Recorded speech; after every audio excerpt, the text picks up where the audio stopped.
welcome to the Happy Rant podcast. I am Ted Cluck, joined as always, or as not always, in studio by my good friends, my partners in radio, Barnabas Piper and Ron Martin. Boys, it's been a hot minute since we've been together.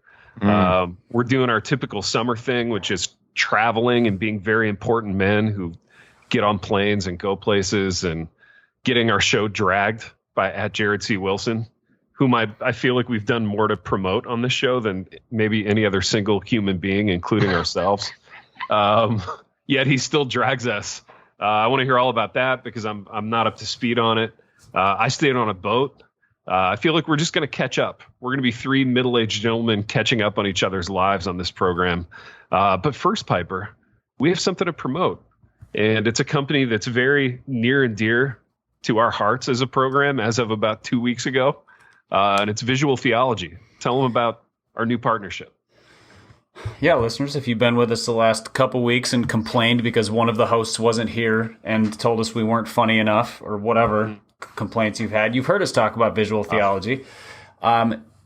It's kind of a whole set of resources. So there are books, there's curriculum, there's posters, there's all sorts of charts.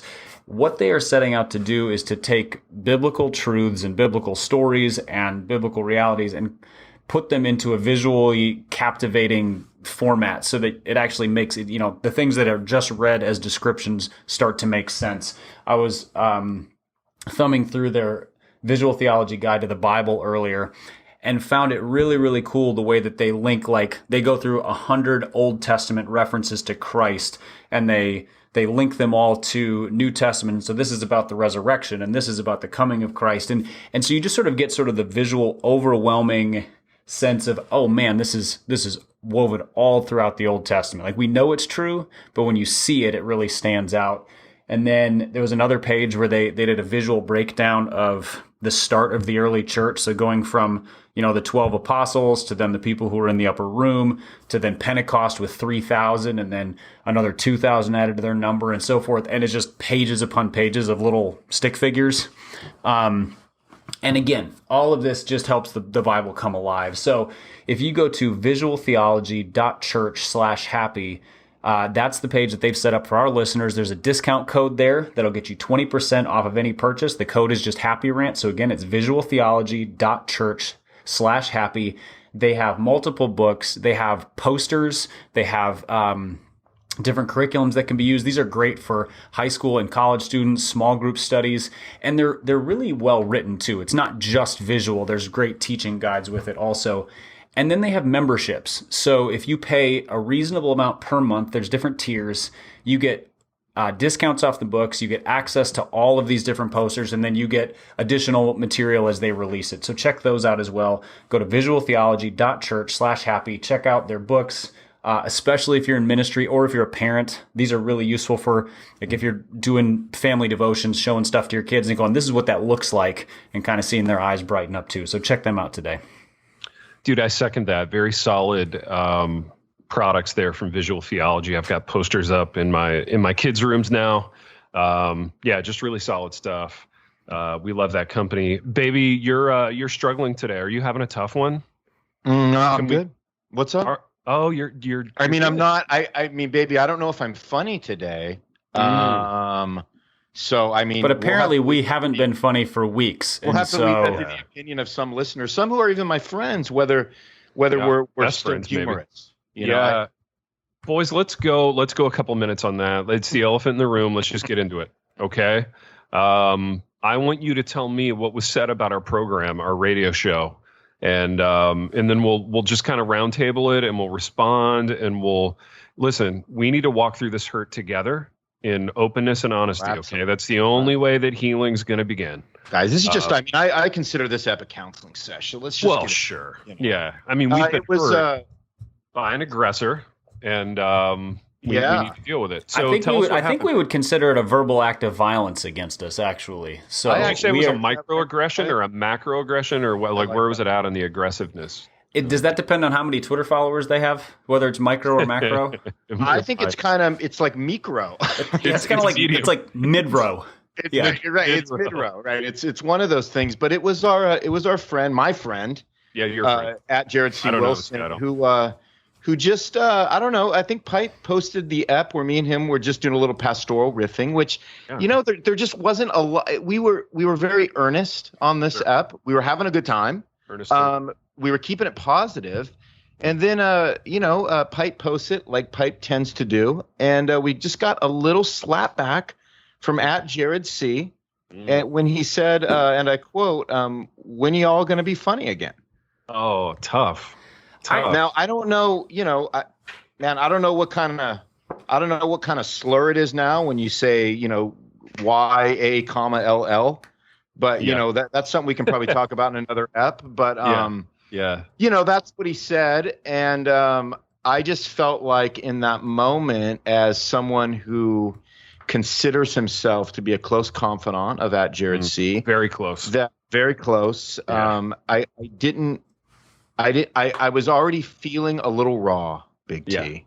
Yeah. When that comment was posted. And all the alarms in my house went off because when Jared C posts something, we have like this trigger mechanism. Well, you get all the notifications where everything just starts, all the lights start blinking in our kitchen. Sure. And so I clicked on it, and it was you're getting blinks like 86 times a day then. I'm getting a lot of clicks. Yeah. And I got a lot of clicks that day. And when I read that, I immediately thought, not who hurt you, Jared, but somebody's hurting me, Jared. Yeah, well, that's right, and you know who that somebody is, and I have a working theory on Jared's angstiness towards us, and it's twofold. One is I think he really depends on us, and maybe we owe him an apology because we've let him down. We have not been funny enough, and he needs our humor in his life so that just to counterbalance the general crankiness on Twitter.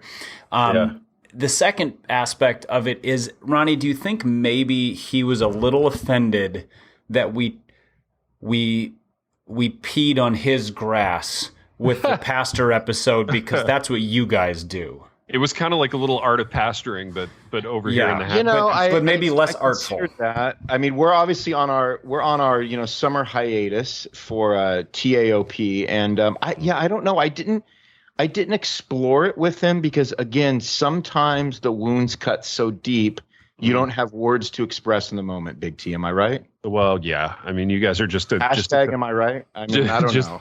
Just a couple of wounded warriors, just walking through life. And now I want to ask you guys a question in that, and I don't want to make this at all about the Drisky doc because we're all sick of that. But I mean, do you feel like Jared has kind of taken on that bully kind of role? Do you feel like maybe Cosby should make a doc about him? How far away from that are we as a program? I don't know. I mean, all I know is that Cosby's probably going to do a full doc on toxic masculinity, and I think everybody should. I think some people should be afraid. I think a lot of people should be afraid if they're going to be included in that doc. How long is it until you've got a documentary podcast dropping about you? I mean, that's the question we all ask ourselves when we get up in the morning, isn't it? It depends what you want to be famous for, baby.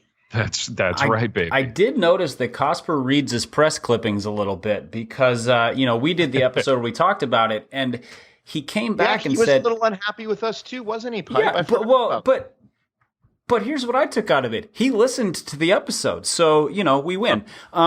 He made a comment. He goes, my favorite part was that they said they only listened to 10 minutes of his podcast, and then we talked about it for 40, which isn't entirely accurate. Shout out me on the 10 minutes. You said you listened to 10 minutes of it, Ted, and then Ronnie and I said we've listened to all of it. And then we talked about our experience with Mark Driscoll outside of his podcast. So, skewed perspective. But although, hold on, Pipe, to be fair, I think it's super on point for us if we had only listen to 10 seconds. Well, exactly. Of it, and we've never claimed to do show prep on this program. No, I've made so many like in-depth analyses of things that I've never seen or heard on this podcast. It's what we do. It's called when we promo products. That's called when we promo book reviews. That's really honest, baby. I love where you're coming from today. I feel like you're cats are out of the bag now. All the cats are out of the bag. The Jared C alert system in your house. The fact that your friendship is on shaky ground now. It's tough, but we're getting it all out there and we're dealing with all of it. It's not really. I mean, I'm going to see the guy here in about a week, and I think what's going to wound us more than his disgruntled take on the rant is our differing opinions on one M. Night Shyamalan. Well, let's get into that, baby, because my kid saw the movie last night. Yeah. So he went to see it last night. You know, went with a girl. It was I don't know what it was. Yeah, I don't know what it was, but he went and saw the movie, and dude, he texted me from the movie because he knows I like Shammy, and he kind of likes Shammy too. Like I've done the kind of introducing him to the top. You know, but he probably doesn't have the same level of like history and love with it that you do. Well, no, he doesn't. Just because he wasn't around in the '90s and he didn't do the whole run with Shammy like we did. But keep in mind, Shammy is a guy who we've never met and never will. But just in the means of clarity. So he texts me during the movie, and he's like, "Dude, this is such trash. I hate every moment of this." Wow. And, we've all been there with movies, right? So I hit him back and I'm like, man, I'm so sorry. Tell me all about it when you get home. And yeah, he proceeded to tell me like there was not one sort of redemptive thing about it. He was like, the body count was just unbelievable. So yeah, he was just really bummed by the whole thing. And I think as a result, I probably won't see it. He's got really good taste, and I trust him, and I'm probably not going to make the investment. Baby, I think you need to trust me. I think it's time for you to start trusting Big R on those things. So we've got some trust issues here, but let's have it out. Let's talk about. I think you and Double need to make that a date night and invest. So really, you think it's a date night picture, baby? Oh, 100. No way, dude. Okay, so sell me on it. Go a couple minutes on that. I just don't understand. Okay, look, man, we are quick. not. Ronnie, if it's a date movie, how come Ted's son was there texting dad instead of paying attention to the girl he was with? I don't care about this movie. I'm interested in his dating technique at this point. Yeah, I'm just gonna go right. He's texting daddy on his date. That's all. You know, that's something Ted needs to work out with that kid. But I'm just saying, like, we've got a good relationship. It's not a bad thing that we're friends. Just saying. I mean, he can't make out in text probably, so maybe it's a good thing. But you know, that struck me as odd. Anyway, you were saying that might be odd, but that doesn't say much. I mean, you know, he's a teenage kid. He doesn't have a history with Sham. I think it's like, you know, there's just something. He doesn't go way back with Sham like we do. Well, I just think like, yeah, you have to have a history with Shyamalan to say like, there's certain understandings that you have when you've devoted your life to investing in Shyamalan movies, right? Like I'm not like your expectations have to be set, man. I mean, you're not. Look, man, it's not. You know, I mean, it's not Butch Cassidy and the Sundance Kid. It's not going to win any awards. You know, it's not. These are hard truths. It's not Robert Redford, you know, at his peak. It's what I mean. It's not The Godfather 2. I mean, it's like what do we want? You know, when we're watching a Shyamalan. So let's get into some baselines here. I'm going to ask you a series of questions, okay? So would you say that it was not trash? Well, look, I think in the pantheon of Shyamalan movies, I enjoyed it. I would put it in the top half. Okay, that was my next question. So you go top half with it. I mean, you know, it kept me. Here's all I'm saying.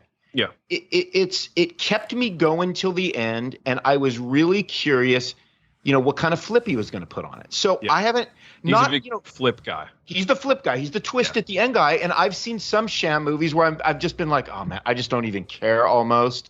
Yeah. And like this one, like I was legit, and I had made some guesses like you always do when you're watching Sham, and I was in the pocket, but you know, there was a few things that came out at the end. I was like, oh, that's interesting. All right. See, my kid was really shrugs about the twist. He was just like, you know.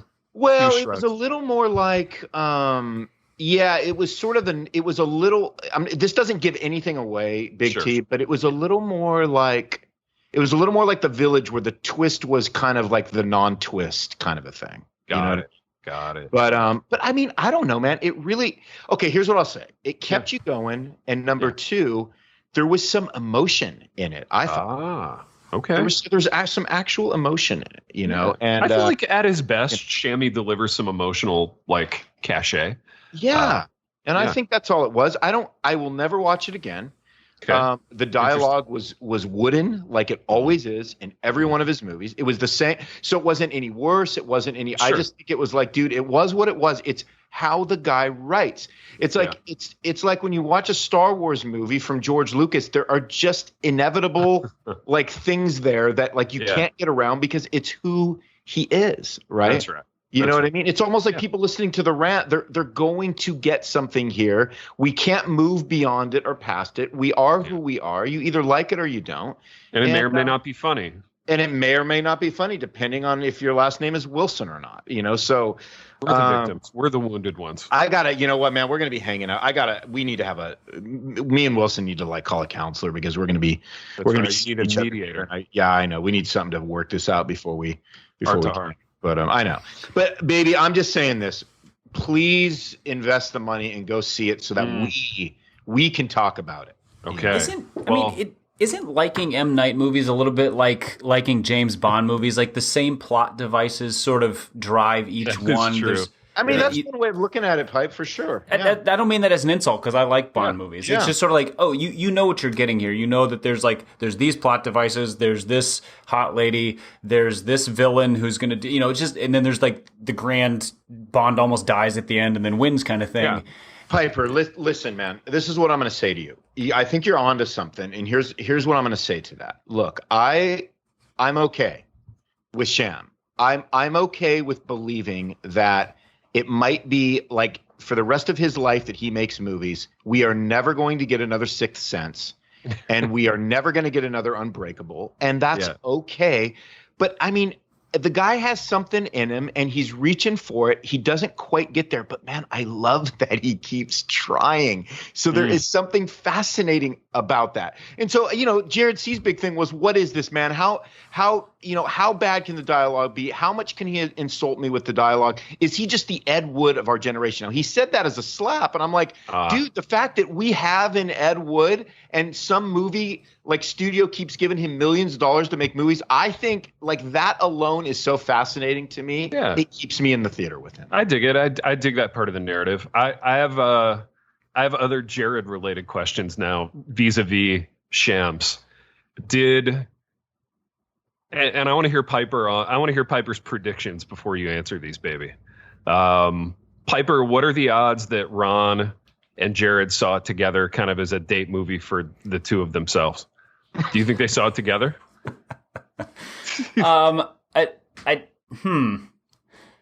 If so, they've done a very good job, coming at this as if this was an independent viewing experience. We would have gotten a selfie if they'd seen it together. That's the selfie potential. Or they would have broken up. Like they would have broken up in the theater lobby on the way out. Jared would have just stomped off to like the adjacent soda fountain or something.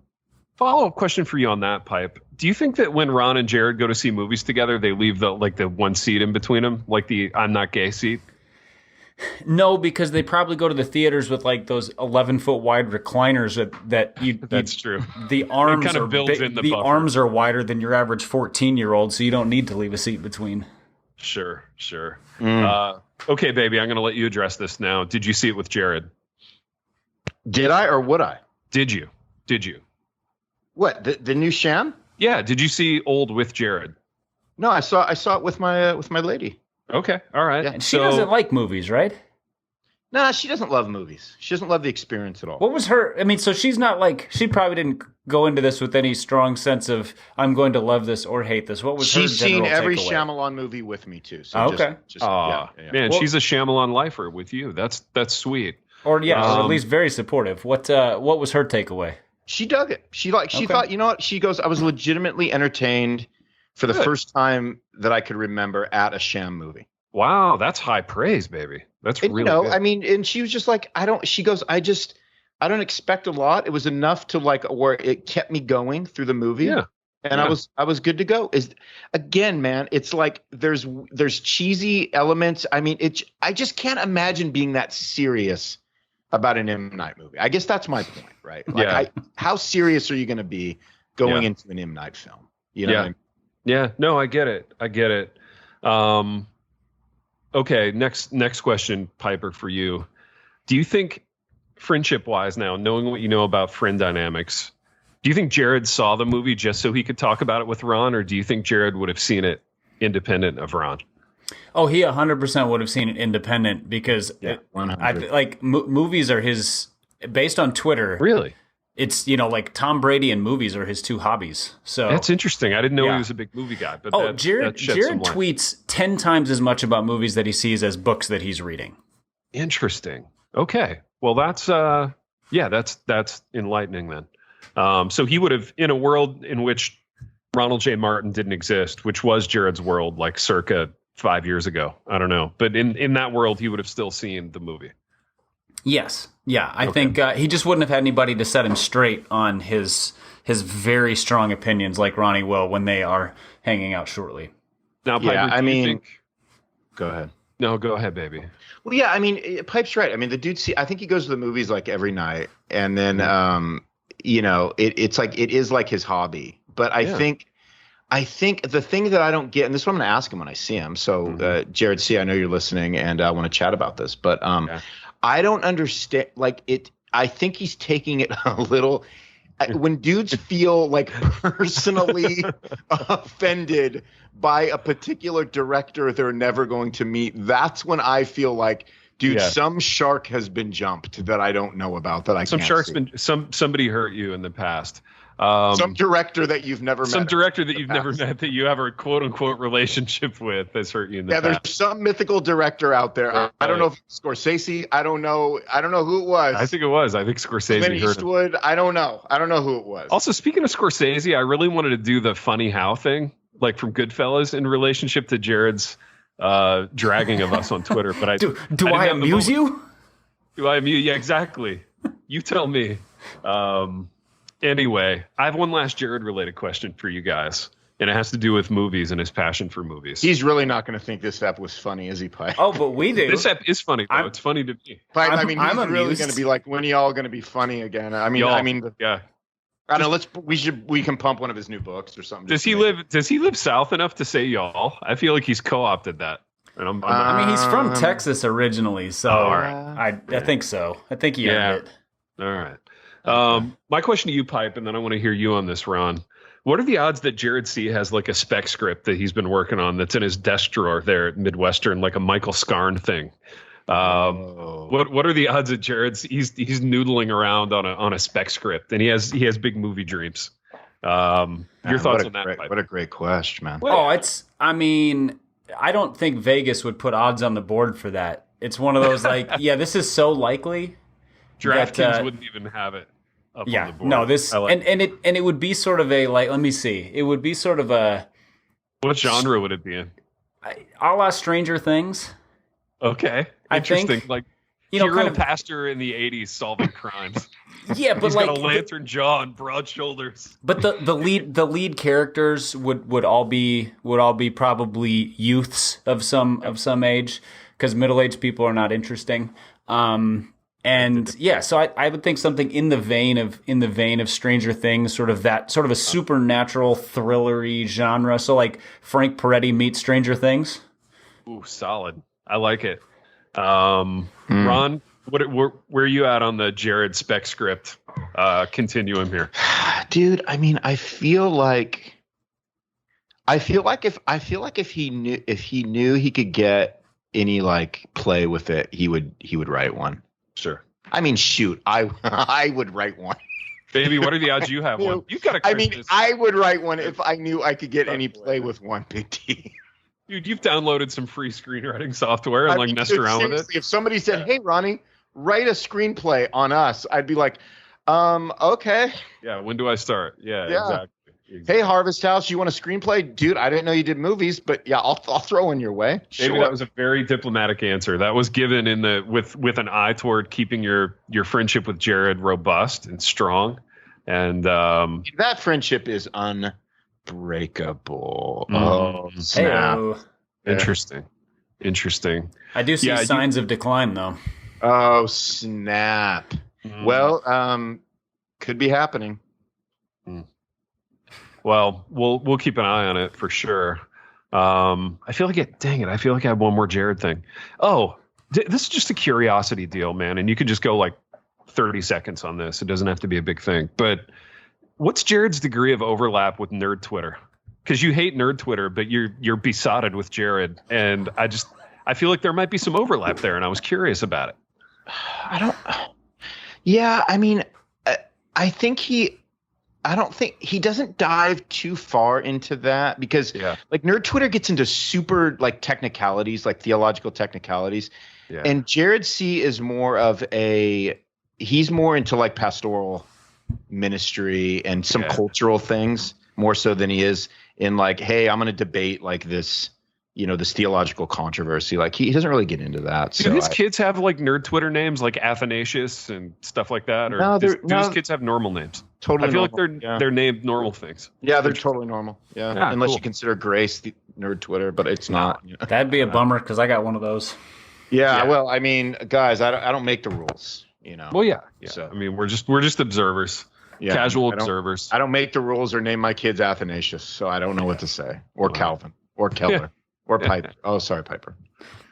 I didn't name Keller my Martin. kids Piper. That sounds like a realty company. Piper, you could have named your kid Piper. I mean, you literally could have done that. You could have said like, dude, I'm going to break the mold and I'm literally going to name my kid, which is my name, but what all like reform dudes are naming their kid because, you can name your kid anything now. I mean, hasn't that always been the case though? Can't you always name your kid anything? I know it's like there were socially acceptable names, and now you get to just make crap up. Like, yeah, that's true. Yeah, you just and you can take a traditional name and spell it with whatever letters you want, and be like, oh, the R in Tom is silent. Like what? Well, dude, yeah, how'd that happen? And you can name them like objects now too. Like, dude, like here's my son Milk Toast, or whatever. It's like it's Milk Toast. It's speaking of nerd Twitter. Yeah. Yeah, seriously, man. You can just pick any like random object and just like I'm looking at like a globe right now. I don't know. We're gonna call her Globe, but it's reached just proportions, man. Yeah, publishing. There's somebody out there who like they grew up, and their mom was teaching them how to cook, and they're like, what's that? They're like, that's a whisk. And the kid's like, I'm naming my kid Whisk someday. 100, and it's just like, it's a word that just stuck in their head. And so they have it's like a Whisk Wilson running around out there somewhere. I have a theory about weird names. So go. I mean, I don't know. I don't want to. Baby, you have a radio program. This is tailor-made content right here. This is what I think. When you see, I'm going to offend so many people. So it's okay. I don't even mind this. It's just a theory. All right. Yeah, go. So what I think is, especially for people that aren't necessarily, they're not super creative or artistic types, I think this is the one way that they can flex that muscle they don't have. Sure. Yeah. You know what I mean? So like they can name their kid Magenta or something because it's like they're not that they don't really exercise that particular gift in other areas of their life. So it's just been building and building and building, and this is it all goes into the one thing. Yeah, for real. So I mean, you can find like a really like cool, what you think at least is some really weird word, and you can just apply it to your kid. Yeah, and then you just admit your kid's your kid's not even gonna suffer because all of his friends have that name too. So here's the sweet spot on that for me. I love like these huge reform families where like 8 of their 9 kids are named like Bavink and Piper and like they go super reform creative, and then the 9th kid they're just like, this is Jeff. Like we ran out of gas, like this thing didn't have the staying power we thought it had. We only knew 8 white theologians. The 9 we just got stumped on the last one. Yeah, we're gonna name him after his uncle, who was born in 1972. Still haven't met a Zwingli.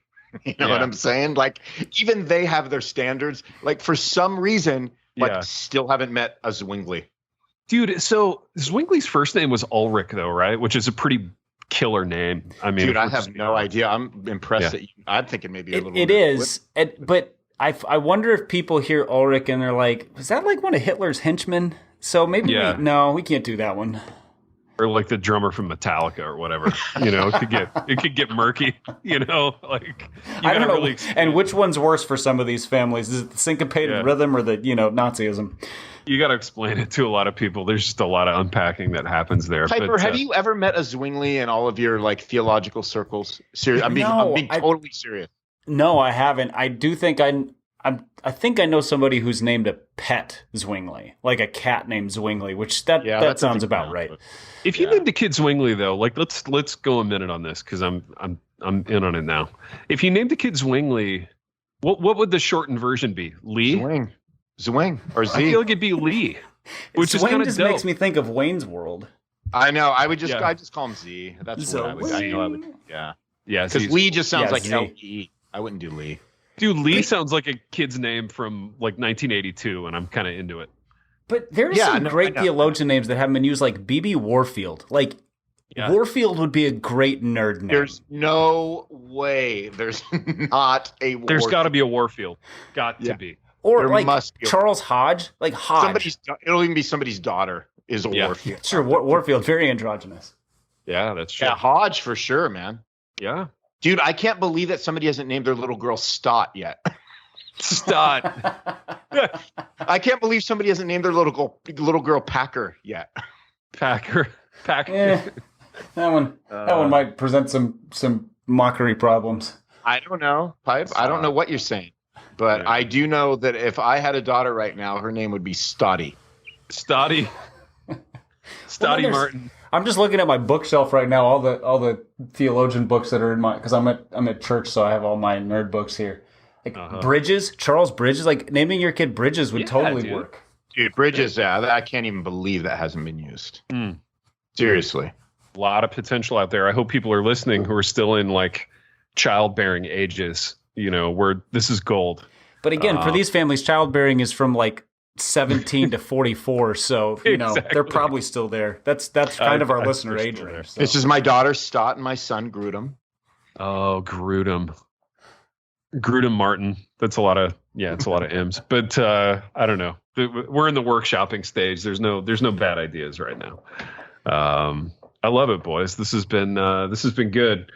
Baby, I had my stay on the boat. Can we do like 2 minutes on my wharf life? We must. What boat, man? Explain it. I don't even know. Yeah, dude. So we took this trip up north and we booked an Airbnb, but for a boat, for a boat to stay on. And I was super fired up about it because of my like wharf guy fantasies. And I don't know. I think it broke me of wanting to be a wharf guy. Being a boatsman? A boatsman in that it wasn't bad. Like it wasn't bad at all, but it was a lot like staying in an RV. Except that in this case, the RV just floats gently on the water. But in many other ways, it was the same in that it was kind of close, kind of enclosed, kind of hot. I don't know. It just wasn't like...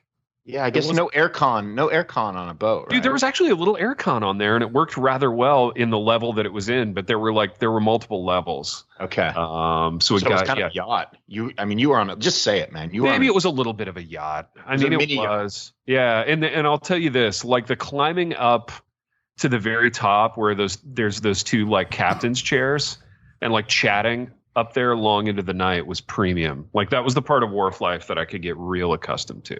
Wow. And sleeping was good. Sleeping was surprisingly good, but like, I'll just give you some real talk. Like you're talking about like to take a shower, you're walking over to the marina, you know what I mean? Using like a campground. Oh, that doesn't work. Shower. I mean, literally I'm already out. It was tough for me too. Cause you and I are cut from the same cloth in terms of... I don't do that. I just don't. But I give you full props for enduring that. Well, yeah. And I hope you're better for it. And I hope God has really like kind of sanctified you through that process. I feel like he has, and he's redeeming it, day by day. But as I reflect on it. But yeah, it was interesting, man. So would you... Hold on, man. So here's my question. Would you... would you give it another shot if you could? I mean, would you give it another shot? I think I would. I think I'd give it another shot, but it's something not like different. You'd be a little more choosy. Maybe a little more choosy, but shout out to the guy. I know he's not listening, but the guy who rented us the boat was just tip top, man. He was incredible, really solid dude, really helpful.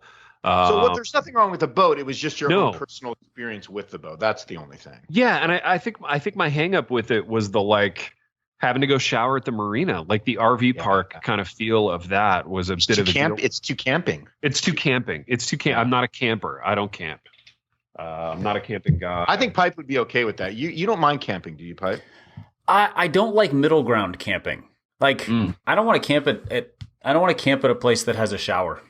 If I'm camping, I want to be like away from all humanity and civilization. Oh, and you like doing like the bare bones minimal camp, like nothing. I mean, I'm fine like hauling in stuff, but like, tent, sleep on the ground, in the boundary waters. You don't need to take Minnesota showers when camping. I get it. No, you just, ideally you're near water where you swim, so you can at least get the nasty stuff off. But I don't like the ambiguity of a campground feel. Yeah. Like if we were docked out in the middle of nowhere, and for a quote unquote shower, you just jump in the water and like wash your hair in the lake or whatever. That I'd be all for it. But like I don't understand RV camping. I don't understand campsite. I understand it from a convenience standpoint, but I'm like, it's not camping. You just it's like being very close neighbors with other people with super thin walls, and everybody kind of vaguely smells bad. That doesn't sound fun to me at all. Set up your lawn chairs next to the fire, basically, so I can do that in my backyard and then sleep in a bed. It's great. Yeah, baby, that's one way of looking at it. Baby, how tempted were you by the like hipster Airstream movement a few years ago? I know you clicked on some images. Where were you at on that? I mean, minus like the 80 grand, I think I'm super. Put a mailbox in front of it, If I were ever to get into camping, much to the pain of Big M, it would have to be like it would have to be like Piper just said. It would be so not camping that there's just no reason. Camping. I should just like do a bonfire in my backyard and then go to bed. Sure. Yeah, a couple weeks ago, Lauren and I we were headed over to Asheville, North Carolina, and so we were looking at different Airbnbs, and they kept calling tiny homes, and I'm like, oh, that sounds cool. And I look at them like, that's not a tiny home, that's an RV with a frame built around it. And exactly. And then you have and then it's like in a trailer park, and so you have to go share a shower. And I was like, this would be the worst vacation ever.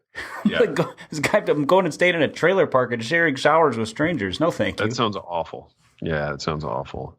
Baby, let me throw a little hypothetical at you. And then we got to go 5 minutes on our upcoming live show, which is huge breaking news. Here's the hypothetical. What if at Jared C and at Mrs. C reached out to you and Big M and invited you to go camping with them? What would your response to that be? Knowing nothing about, like, let's say you don't know anything about like how, glamorous or Instagrammable or whatever it would be. Like, it's just all you know is it's a camping trip with the Wilsons. Are you in or are you out? Baby, I would, I can suffer. I can suffer for the gospel. So you're doing it. You're doing it. And if you're Jared, it'd be like suffering for the gospel centered next book he's writing. So, Right. No. It would play into his next book. Here's the thing. I've camped a lot in my life. So part of it really is that I grew up camping. Okay. Interesting. So John C was a camping guy. Oh, 100%. I mean, we camped we did desert camping too. So we camped my whole life. Yeah. That sounds amazing. I know how to camp. It's not that at all. I just in my older, more comfort driven age. Sure. And where I have a choice, I just kind of choose not to. But dude, it seems like man, up until like, I don't know, COVID hit. I mean, we were still camping once or twice a year. We're still doing it. We got all of our gear. We got it all. Wow, dude. Yeah, that's a thing I just didn't even know. That's here's the thing. I'm okay with it up until the point that you gotta go sleep in that tent. I know it. I hate it. So I hate the smell of it. Me too. I hate it so bad that it literally at one point I looked at Big M and I just said, I just can't. Yeah. Have you ever tried the open air hammock? No, because I'm too afraid that a bear is going to come up and like just. Oh, the tent will keep you safe. Yeah, good call. I know. The zip up bag is just the thing for safety. It's not always logical, Pipe. I'm saying at least I will. At least there's that one barrier when I feel. At least you won't see him coming. At least I won't see him before he eats me. Good. Right. There'll at least be one swipe across the tent before he can get to me first. That sounds like a chamois picture. Yeah, I think it is a chamois picture. I mean, I think there's your spec script, baby. Ronnie, I have a new movie. That is the chamois picture. I have an idea for your next book. I think you need to write The Comfort-Driven Pastor. Oh, snap. I love it. Pipe, Like what just is, like write it like I like write it in favor of comfort. Oh yeah, yeah, well, yeah, retreats, right. comfort, leisure. Baked goods. Like, it's like the bane of like our society. I'm going to say no, guys. Lean what's in. wrong is that you're not comfortable enough. Baby, you're gonna zag. You're gonna bring back prosperity like in one fell swoop. I like this move for you. This could be your publishing move. Finally, I know. My God, bring it back. Bring it back. Maybe I'll just call it Bring It Back. Bring it. I love it. Pipe, what are the odds that Ron and Jared are working on a spec script together already? That was the one. Man, Did I tell you about the book? I don't see them working together well on a script. Yeah, I don't see them writing together well on a project like that. I haven't mentioned our co-author gig yet, baby. So are you doing a book with Jared? I mean, we're maybe burying the lead here. That's what we call. Maybe when we get some time, we can chat. No, I'm not totally. No. I don't think Jared co-writes. I think he's a self-contained unit. He needs to have control over every dot of the I and crossing of the T. Unless he's getting paid to write Matt Chandler's books. Well, I mean, he still writes that thing. Which is not ghostwriting, Pipe, because ghostwriting is lying. And it's his worst. name is at least on the cover. It is very small. Yeah, tiny print. But yeah, it's a gray area, boys. Tiny houses or tiny prints. I mean, You know what's not a gray area and what's not tiny at all is our huge live show coming up in the Dallas-Fort Worth area, which is also big. It's in a big state. It's in a big city. It's a big show. Everything's bigger in Texas. That's it. That's what I hear. Tell them about our live show. Yeah, so August 28th, it's a Saturday. It's coming up very soon. It's sneaking up on you. I don't know what happened to summer. It's basically gone. It's at 7 p.m. and it's going to be at the First Baptist Church of Hurst, Texas, which is kind of in the greater DFW area. It's not the Village, just so everybody, in case everybody's wondering. No, they were too big for them. We went to a different church. Right. If you go to happyrantpodcast.com, you'll see a link there too with the details and where you can go get your tickets. They're $15, and tickets are being sold through the church. So there's a little bit of a registration process there, and you'll get your tickets. So $15, August 28th, 7 p.m. We'll record a couple shows. We will do a bunch of Q&A with listeners. Our favorite part, well, maybe I shouldn't speak for you guys. I think it's true, is interacting with the attendees and questions that are asked, and then just hanging out with people between episodes and afterwards. I'm sure there will be food and beverage for us to enjoy as well.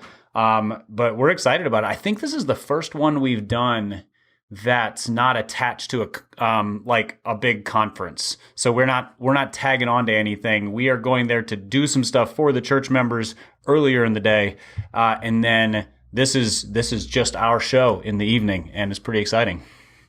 I wonder if Matty Chan will come out and bring some of his herd. Do you think his actual herd of maybe he'll bring some of his herd? Yeah, maybe not his herd, his literal cows. Okay, I was like, do we call his flock a herd? I'm confused now. Which metaphor are we discussing? I mean, I think when I think of Matty Chan, I'm not thinking of his flock. I'm thinking of his herd. I'm thinking of his cows. I'm thinking of his cattle magnate. He's a cattleman. Yeah. He's a rancher. He's a cattleman. Texas cattleman. Has Matty Chan made a statement on the Drisky doc? I feel like weren't they contemporaries of some kind? He was one of the first kind of big names in X-29. Yeah, they were kind of contemporaries, but I think, he distanced himself from Driscoll pretty quick. Like, they separated X-29 from the church, and he became a president of it and whatever. So I don't know that he'll show up in there much. Yeah, well, he's a cattleman now. I mean, he's got other things, other interests. That's just what you do. A cattleman. Isn't that the arc, baby? Aren't we all going to be cattlemen someday? I'm going to be a cattleman. I'm going to have buffalo. I'm going to. Why not? You're going buffalo. An Enneagram 4 would never have a cow. I would never be that pedestrian. Yeah, it's pedestrian, exaccly. I mean, that's insane. Buffalo. Yeah, I know. I mean, how dare you? Yeah, I know it. I know. I mean, do we even know each other? Well, I'll look forward to that, baby. I look forward to you having your cattle company, as I look forward to this live show. So they are they're getting our writers together as we speak. So as we mentioned before, they reached out, asked us what kind of opulence we wanted in the green room. And since you're the comfort driven pastor now, like this is on brand for you, green rooms and writers and great. Yeah. It's going to feel like going home. And by home, I mean an actual house with a shower and food in the refrigerator. Baby, you're at home right now, aren't you? That's why you're depressed.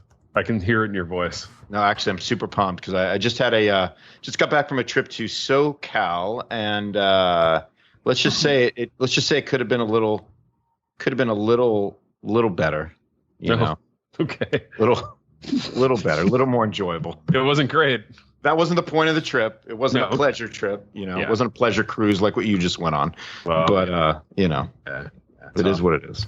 Well, I hope you got to see some heads of cattle out there and some buffalo. And I did. I got to check out my buffalo herd. It was great. That's good, man. As one does.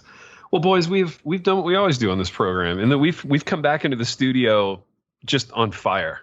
It was good for the three of us to be back together, doing radio, doing what we were put on this earth to do. We'll be doing it live in Texas. The link will be in the show notes. The link will be all over social media. It will actually be the talk of Christian social media over the next couple of weeks. So move over, Drisky Doc. Move over, Cosby. I hope you've enjoyed your 15 minutes because it's going to be all fall of Happy Rant Live.